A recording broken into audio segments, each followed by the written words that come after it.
وہ جوان جو ہی پروان چڑھا ان فوان شباب آیا تو اس کی پیشانی سجدے کے تقدس سے مالا مال ہو گئی، اس کی آنکھوں میں حیا اور شرم کے پہرے آ گئے، اس کے خیالوں میں پاکیزگی آ گئی، اس کی زندگی کے شب و روز نیکی کے ماحول میں بسر ہونے لگے، اس کی راتیں ذکر الہی میں، تلاوت کلام مجید میں اور دن یاد الہی میں روزے سے گزرنے لگے۔ وہ جوان جس کی جوانی اللہ کی عبادت میں گزری، کیونکہ جوانی اگر عبادت میں گزر گئی تو بڑھاپا تو پر نور ہے ہی ہے۔ سب سے مشکل مرحلہ زندگی کا جوانی کا ہے۔ شیطان زیادہ ورغلاتا ہے کسی شخص کو جب وہ جوانی کے مرحلوں سے گزر رہا ہوتا ہے۔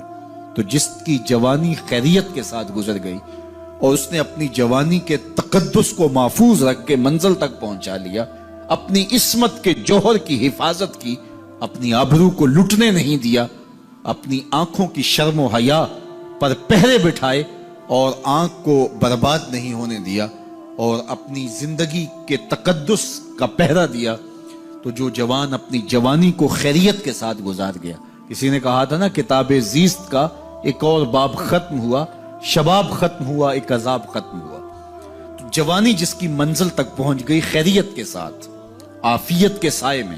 مشکل تو بڑا ہے جوانی کو منزل تک لے جانا، خیریت کے ساتھ، داغدار نہ ہونے دینا، جوانی کے تقدس کو رسوا نہ ہونے دینا، عصمت کے جوہر پہ کالک نہ لگنے دینا، خواہشات کو غالب نہ آنے دینا۔ آسان کام تو نہیں ہے، مشکل کام ہے، لیکن اگر کوئی مشکل کاٹ گیا، جوانی کے تھوڑے سے ایام میں گزار گیا، اللہ اکبر۔ حضرت شیخ خطلی کہتے ہیں، داتا گنج بخش علی حجویری علیہ رحمہ کے مرشد ہیں، الدنیا یوم ولنا فیہا صوم۔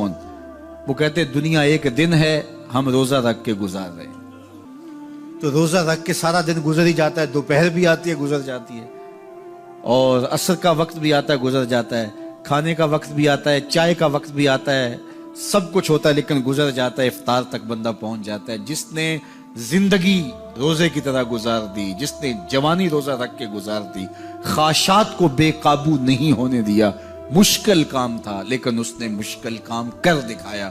اجر کتنا بڑا ہے، سنیے اللہ کے محبوب کی زبان سے سنیے۔ حضور نے ارشاد فرمایا جو سیدنا ابو ہریرہ کے ذریعے سے ہمارے تک پہنچا، فرمایا قیامت کے دن جب سورج کا رخ سیدھا ہوگا، زمین تانبے کی ہوگی، لوگ پسینے میں شرابور ہوں گے، کوئی ٹخنوں تک پسینے میں، کوئی گھٹنوں تک، کوئی کمر تک، کسی کو پسینے کی لگام دی جائے گی، اور وہ پسینہ ایسے نہیں ہوگا جس طرح یہ پسینہ ہے، اتنا گرم ہوگا۔ ابن رجب حنبلی کہتے ہیں اس پسینے کا ایک قطرہ اگر احد پہاڑ پہ ڈال دیا جائے تو وہ پگھل جائے، اتنا گرم ہوگا، بدبودار اتنا ہوگا، ایک قطرہ دنیا پہ ڈال دیا جائے، انسان کیا جانوروں کے دماغ بھی پھٹ جائیں، اس پسینے میں لوگ شرابور ہوں گے۔ لیکن جس نے اپنی جوانی کو عافیت سے گزارا ہوگا، کل قیامت کے دن جب کوئی سایہ نہیں ہوگا، اللہ اس جوان پر اپنے عرش کا ٹھنڈا سایہ عطا فرمائے۔ وہ شخص جس کو کسی عورت نے دعوت گناہ دی اور وہ صاحب منصب تھی، صاحب جمال تھی، اور اس نے یہ کہہ کے یہ خواہش، یہ آرزو مسترد کر دی، انی خاف اللہ۔ اسی طرح کوئی عورت ہے تو اس نے اپنے تقدس کی حفاظت کی، اپنی آبرو پہ پہرا دیا اور کسی پیشکش کو ٹھکرا دیا، تو فرمایا قیامت کے دن جب کوئی سایہ نہیں ہوگا، اللہ اسے بھی اپنے عرش کا ٹھنڈا سایہ دے گا۔ کیسا سخت دن ہوگا، اور وہ کس اعزاز میں ہوگا، کس تکریم میں ہوگا۔ یہ تو 4 دن 10-20 سال ہیں، اور وہ 50,000 سال کا ایک دن۔ پھر اس کو اللہ کا شکر ادا کرنا ہوگا کہ اللہ تو نے کتنا کرم کیا میرے اوپر کہ میری جوانی خیریت اور عافیت سے گزری، اور آج اس کا تو کتنا بہتر صلہ مجھ کو دے رہا۔ انسان جب کوئی اچھی بات سنتا ہے تو انسان کی فطرت ہے کہ وہ آگے منتقل کرتا ہے۔ آج کل وہ شیئر کر دیتے ہیں نا، جو بات آئے تو آپ اس کو آگے بڑھاتے ہیں، دوستوں میں شیئر کر دیتے ہیں۔ تو یہ انسان کی فطرت سے افواہیں بھی اس لیے پھیلتی ہیں کہ جو بھی بات آپ سنتے ہیں فوری آپ کی کوشش ہوتی ہے کہ یہ سب سے پہلے دوستوں کو میں ہی بتاؤں۔ تو یہ انسانی فطرت ہے۔ تو جب افواہ اور ایسی چیز، کوئی غم کی خبر بھی ہو، کسی کی وفات کی خبر بھی ہو، تو اس وقت بھی انسان کی فطرت، سست سے سست آدمی بھی پھر جلدی جلدی فون کرتا ہے، آگے بڑھاتا ہے کہ فلاں سے ایک فوت ہو گیا۔ تو چونکہ یہ فطرت ہے، بات کو آگے بڑھانے کا شوق ہے انسان کے اندر رکھا ہے، اس سے چیزیں پھیلتی ہیں، اور پھر جو خیر کی خبر ہوگی یا خیر کی بات ہوگی تو اس کو تو آگے پھیلانے کا پھر ہمارا دین بھی ہمیں ترغیب دیتا ہے، جذبہ دلاتا ہے۔ تو حضرت ابو ہریرہ اس جذبے کے تحت جو سنتے تھے پھر آگے منتقل کرتے۔ اب حضور کی بارگاہ سے اٹھ کے جاتے تو سب سے پہلے گھر جاتے اور سب سے پہلے اپنی ماں کو سناتے، اور ماں تھی کافرہ، وہ سننے کی بجائے، خوش ہونے کی بجائے سن کے وہ الٹا ناراض ہوتی اور کوئی نہ کوئی ایسی بات کر دیتی۔ سید ابو ہریرہ سے گوارا نہ ہوتا، ایک دن انہوں نے کوئی ایسی بات کر دی کہ حضرت سیدنا ابو ہریرہ رضی اللہ تعالیٰ عنہ نے فیصلہ کر لیا کہ آج ماں کو چھوڑ دینا ہے، کیونکہ میں یہ گوارا نہیں کرتا کہ میرے آقا کے بارے میں کوئی ایسا جملہ کوئی بولے۔ اور تھی گھر میں ماں ہی، بھائی بھی کوئی نہیں تھا، بہن بھی کوئی نہیں تھی، باپ بھی فوت ہو گئے تھے، شادی بھی نہیں ہوئی تھی، تو ماں ہی ماں گھر میں، اور ماں اور بیٹا اکٹھے رہتے ہو تو پھر محبت بھی مثالی ہوتی ہے۔ تو اب ماں ہی ایک رشتہ ہے مادی دنیا کے اوپر، تو حضرت ابو ہریرہ رضی اللہ تعالیٰ عنہ نے فیصلہ کر لیا کہ چھوڑ دینا ہے۔ چھوڑ کے گھر سے نکلے، لیکن دل ڈوب رہا ہے کہ ایک ہی تو رشتہ تھا، وہ بھی گیا۔ افسردہ ہے، حضور کی خدمت میں پہنچے، دل و قلب و نگاہ کے مرشد اولین نے ابو ہریرہ کی اداسی دیکھی تو فرمایا ابو ہریرہ کیا بات ہے؟ تو حضرت ابو ہریرہ جس طرح بندہ پھٹ نہیں پڑتا، تو عرض کی حضور میری ماں کی ہدایت کی دعا کر دیجئے۔ ساری کہانی 2 لفظوں میں بیان کر دی، میری ماں کی ہدایت کی دعا کر دیجئے۔ حضور نے نہیں پوچھا کیا ہوا، کیا ماجرا ہوا، فوراً ہاتھ اٹھ گئے، اور لفظ کیا تھے؟ اللہم اہد ام ابی ہریرہ تھا، اے اللہ ابو ہریرہ کی ماں کو ہدایت دے دے۔ ادھر انہوں نے بے چینی سے یہ بات کہی، ادھر حضور کے ہاتھ اٹھے، پھر ان اٹھے ہوئے ہاتھوں کو خالی تو موڑا ہی نہیں جاتا۔ اجابت کا صحرا، عنایت کا جوڑا، دلہن بن کے نکلی دعائے محمد صلی اللہ علیہ وسلم۔ تو حضور علیہ السلام نے ہاتھ اٹھا دی، حضرت ابو ہریرہ نے دوڑ لگا دی۔ کسی نے پوچھا ابو ہریرہ آج بڑی جلدی ہے؟ کہا آج ہی تو دیکھنا چاہتا ہوں، گھر پہلے میں پہنچتا ہوں یا حضور کی دعا پہلے پہنچتی؟ جا کے دروازے کو دستک دی، اندر پانی کے کھنکنے کی آواز آ رہی تھی جس طرح کوئی غسل کر رہا ہو۔ آواز دی تو آواز آئی، بیٹا ابو ہریرہ ٹھہرو، میں بھی آئی۔ کہا لہجے سے سمجھ گیا اس میں محمد عربی کی دعا بول رہی ہے۔ تھوڑی دیر کے بعد میری ماں آئی، تازہ آثار وضو سے اور غسل کی وجہ سے ان کے جو ہے وہ بالوں سے قطرے ٹپک رہے تھے، اور لبوں پر میرے حضور کا کلمہ جاری تھا۔ اللہ اکبر، سیدنا ابو ہریرہ تیرے مقدر پہ قربان۔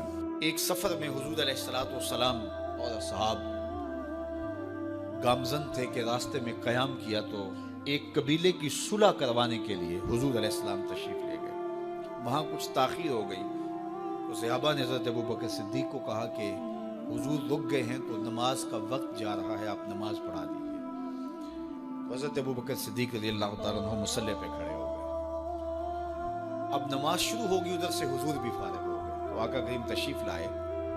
تو آقا کریم علیہ السلام جو ہی تشریف لائے تو صحابہ کی صفیں بندی ہوئی تھی، حضور کو دیکھا انہوں نے راستہ چھوڑ دیا، پیچھے سے لے کر کے مصلی تک صحابہ نے حالت نماز کے اندر حضور کے لیے راہ کشادہ کر دی۔ کاش کہ یہ حدیث سب لوگوں نے پڑھی ہوتی اور امت میں اتنے فرقے نہ بنتے، اور یہ سوچ کبھی نہ پنپتی کہ نبی کے خیال سے نماز ٹوٹتی ہے۔ یہاں تو راستے چھوڑے جا رہے ہیں، یہاں تو پروٹوکول دیا جا رہا ہے۔ اللہ اکبر، اور یہ حدیث کہیں چھپی نہیں ہے، بخاری کے اندر چھپی ہوئی۔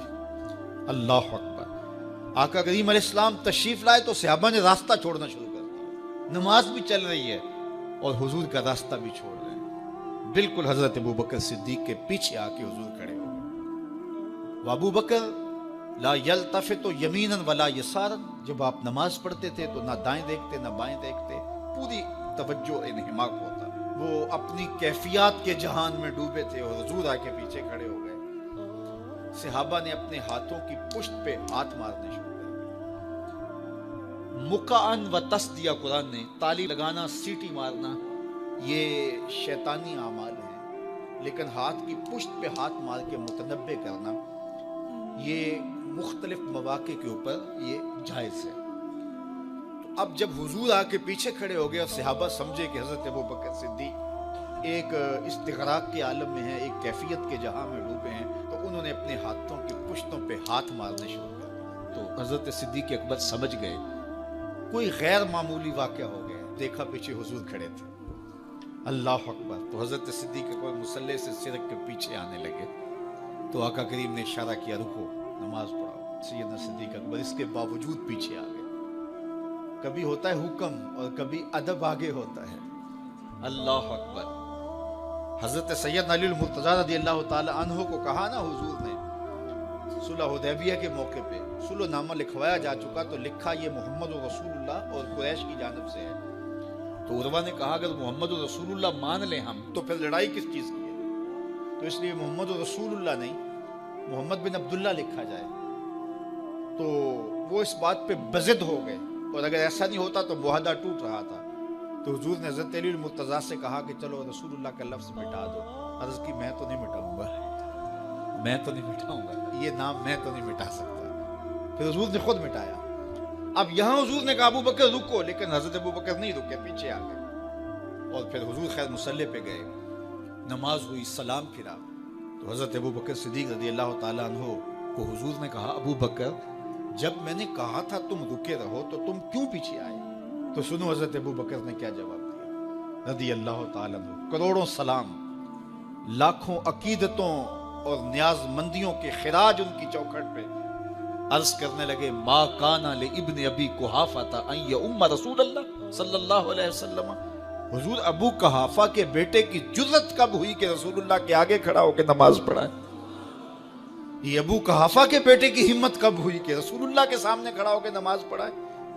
تو ادب پہلا کرینہ ہے محبت کے کرینوں میں. حضرت ابو بکر صدیق رضی اللہ تعالی عنہ نے اگر حضور علیہ الصلوۃ والسلام کی اطاعت اور حضور کی محبت ادب فرما برداری اور جانثاری کے انوکھے باب رقم کیے ہیں لیکن حضور نے بھی ان کو جو اعزازات دیے. ایک خاتون آئی مسئلہ پوچھنے. آقا کریم نے فرمایا پھر آ جانا. اس نے کہا پھر آؤں اور آپ نہ ملیں تو کہا میں نہ ملوں ابو بکر تو ملیں گے نا. اللہ اکبر. تو اپنے بعد اشارہ دے دیا ان کی طرف کہ میرے بعد میرا نائب ابو بکر ہے. اللہ اکبر. عزتوں کی مسند اور عزتوں کی معراج اور عزتوں کے مقام پہ سیدنا صدیق اکبر رضی اللہ تعالی عنہ کو بٹھایا. میرے والد گرامی رحمت اللہ تعالی علیہ نے پوری زندگی میں کوئی ایک تقریر بھی ایسی نہیں کی جس میں یہ اشعار نہ پڑے ہوں. جب وہ خطبہ پڑھتے تھے تو خطبہ پڑھنے کے بعد یہ اشعار پڑھا کرتے تھے جس میں اس کی کیفیت ہے کہ جو حضور کے شہر میں جانے کے لیے تڑپتا ہے. ز مہجوری برآمد جان عالم ز مہجوری برآمد جان عالم تراہم یا نبی اللہ تراہم. کہ عرض کی جا رہی حضور آپ کی جدائی میں پورے جہان کی جان نکل رہی. ز مہجوری برآمد جان عالم تراہم یا نبی اللہ تراہم نہ آخر رحمت للعالمینی. ز محرومہ چرا فارغ نشینی بروں سر از برد یمانی کہ روئے تست صبح زندگانی. حضور اپنا سر انور اس یمنی چادر سے ذرا نکالیے چونکہ آپ کا چہرہ انور زندگی کی صبح ہے زندگی کی بہار ہے. ادیم طائف نعلین پاکن شراکز رشتہ جاں ہائے ماکن. اللہ اکبر. جامی علیہ رحمہ کا انداز کتنا دل آویز ہے. وہ کہتے ہیں حضور آپ طائف کے بنے ہوئے چمڑے کے جوتے پاؤں کی زینت بنائیں. آپ جوتے جو پہنے وہ طائف کا مشہور چمڑا ہو اور اس کے بنے ہوئے.